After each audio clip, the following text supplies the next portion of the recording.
ದೇವರ ಅತಿ ಪರಿಶುದ್ಧವಾದ ನಾಮಕ್ಕೆ ಮಹಿಮೆ ಆಗಲಿ. ಕ್ರಿಸ್ತನ ಮೂಲಕವಾಗಿ ದೇವರ ಲೋಕಕ್ಕೆ ಮತ್ತೊಂದು ಹೊಸ ಮುಂಜಾನೆಯನ್ನು ದಯಪಾಲಿಸಿದ್ದಾರೆ. ಹಾಗಾಗಿ ನಾವು ದೇವರಿಗೆ ಕೃತಜ್ಞತೆಯ ಉಳ್ಳವರಾಗಿರೋಣ. ಈ ದಿನದ ಧ್ಯಾನ ದೇವರ ವಾಕ್ಯ ಕೀರ್ತನೆಗಳು 126ನೇ ಅಧ್ಯಾಯದಲ್ಲಿ 3ನೇ ವಾಕ್ಯ. ಯೆಹೋವನು ನಮಗೆ ಮಹತ್ ಕಾರ್ಯಗಳನ್ನು ಮಾಡಿದ್ದಾನೆ, ಆದ ಕಾರಣ ಸಂತೋಷಿಸುತ್ತಾ ಇದ್ದೇವೆ. ದೇವರಿಗೆ ಸ್ತೋತ್ರ. Psalms 126 word 3. Indeed, he did great things for us. How happy we were. ದೇವರಿಗೆ ಸ್ತೋತ್ರ. ನಾವು ವಾಕ್ಯವಾಗಿ ನೋಡ್ತಾ ಇದ್ದೀವಿ ಪ್ರೀತಿ ದೇವ್ರ ಮಕ್ಕಳೇ. ಯೆಹೋವನು ಜನರು ಹೇಳ್ತಾ ಇದ್ದಾರೆ ದೇವರ ಜೀವಿತದಲ್ಲಿ ಮಹತ್ ಕಾರ್ಯಗಳನ್ನ ಮಾಡಿದ್ದಾರೆ. ಸೊ ಹಾಗಾಗಿ ನಾವು ಸಂತೋಷಿಸ್ತಾ ಇದ್ದೀವಿ. ದೇವರಿಗೆ ಸ್ತೋತ್ರ. ಮಹತ್ ಕಾರ್ಯಗಳನ್ನ ಮಾಡಿದ್ದಾರಾ? ಎಸ್. ನಮ್ಮ ಜೀವಿತದಲ್ಲಿ ಅವರು ಮಹತ್ ಕಾರ್ಯಗಳನ್ನ ಮಾಡದಿದ್ರೆ ನಾವು ಈ ದಿನನ ಕಾಣ್ತಾನೆ ಇರಲಿಲ್ಲ. ದೇವರಿಗೆ ಸ್ತೋತ್ರ. ಸಮಸ್ಯೆಗಳು ಹೆಂಗೆ ಬಂತು, ಸವಾಲುಗಳು ಹೆಂಗೆ ಬಂತು, ಸಾಗರದೋಪಾದಿಯಲ್ಲಿ ಸಮುದ್ರದ ಅಲೆಗಳ ಥರ. ದೇವರಿಗೆ ಸ್ತೋತ್ರ. ಅದನ್ನು ಸಮುದ್ರದ ಅಲೆಗಳನ್ನ ತಪ್ಪಿಸೋದಕ್ಕೆ ಯಾರಿಂದ ಸಾಧ್ಯ ಅಂದರೆ ಇಲ್ಲ, ಅವರಿಂದ ಮಾತ್ರ ಸಾಧ್ಯ.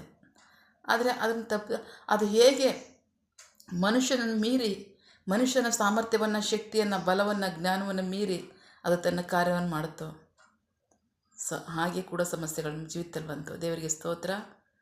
ಆ ಸಮಸ್ಯೆಗಳು ನಮ್ಮ ಜೀವಿತದಲ್ಲಿ ಬಂದಾಗ ನಮಗೆ ಎಷ್ಟೋ ಕಷ್ಟಗಳು, ಕಣ್ಣೀರು, ಹೋರಾಟ ಇತ್ತ, ಭಯ ಇತ್ತ, ಆತಂಕ ಇತ್ತ. ದೇವರಿಗೆ ಸ್ತೋತ್ರ. ದೇವರು ಮಹತ್ ಕಾರ್ಯಗಳು ಮಾಡಿದ್ದಾರೆ.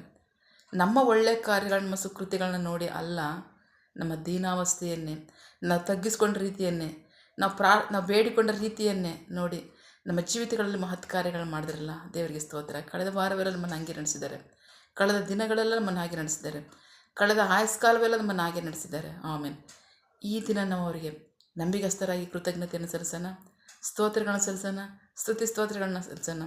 ಸಂತೋಷದಿಂದಲೂ ಆನಂದದಿಂದಲೂ ಕರ್ತನನ್ನು ಆರಾಧಿಸೋಣ. ಆಮೇನ್. ದೇವರಿಗೆ ಮಹಿಮೆಯಾಗಲಿ, ನಮಗೆ ಆಶೀರ್ವಾದ, ರಕ್ಷಣೆ ಉಂಟಾಗಲಿ. ಆಮೇನ್. ಪ್ರಾರ್ಥಿಸಿಕೊಳ್ಳೋಣ. ಸಕಲ ಸೃಷ್ಟಿಕರ್ತನೆ, ಸರ್ವಾಧಿಕಾರಿಯೇ, ಸಾರ್ವಭೌಮನೆ, ಉನ್ನತನೇ, ಮಹೋನ್ನತನೇ, ಮಹಾಪರಿಶುದ್ಧನೇ, ಪ್ರೀತಿ ಸ್ವರೂಪನೇ, ನೀತಿವಂತನೇ, ಅಧಿಪತಿಯೇ, ಸೇನಾಧೀಶ್ವರನೇ ಇರುವಾತನೇ, ಸರ್ವವ್ಯಾಪಿಯೇ. ಯೇಸಪ್ಪ, ಇದನ್ನೇ ವಾಕ್ಯಗಳ ಮೂಲಕವಾಗಿ ನಮ್ಮ ಸಂಗಡ ಮಾತಾಡಿದ ನಿಮ್ಮ ಪ್ರೀತಿಗಾಗಿ, ನಂಬಿಗಸ್ಗೆ ನಿಮಗೆ ಸ್ತೋತ್ರ.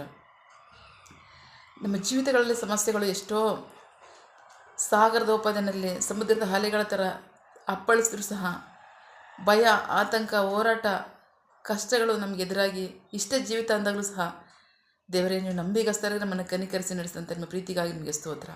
ನಮ್ಮ ಒಳ್ಳೆಯತನಕ್ಕಾಗಿ ಅಲ್ಲ, ನಮ್ಮ ಸುಕೃತಿಗಳನ್ನು ನೋಡಿ ಅಲ್ಲ, ನಮ್ಮ ದೀನಾವಸ್ಥೆಯನ್ನು ನೋಡಿ ನಮ್ಮನ್ನು ಕನಿಕರಿಸಿದ್ದೀರಾ, ನಮ್ಮನ್ನು ಸಂರಕ್ಷಿಸಿದ್ದೀರಾ, ಆಧರಿಸಿದ್ದೀರಾ, ಪೋಷಿಸಿದ್ದೀರಾ.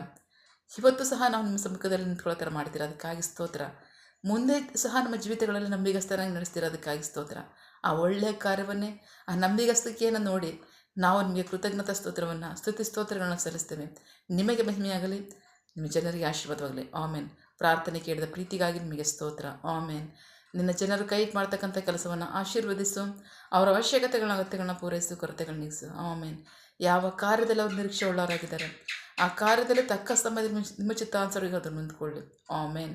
ನೀವು ಹಾಗೆ ಮಾಡು ಪ್ರೀತಿಗಾಗಿ, ನಂಬಿಗಸ್ಗೆ ನಿಮಗೆ ಸ್ತೋತ್ರ.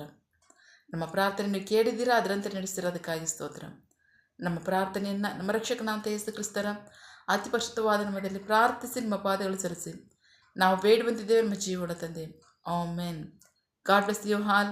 ದೇವರು ತಾನೇ ಇದರ ವಾಕ್ಯಗಳ ಮೂಲಕವಾಗಿ ನಮ್ಮ ಸಂಗಡ ಮಾತನಾಡಿದ್ದಾರೆ, ನಮ್ಮನ್ನು ಆಶೀರ್ವದಿಸಿದ್ದಾರೆ. ಆಮೇನ್. All the best.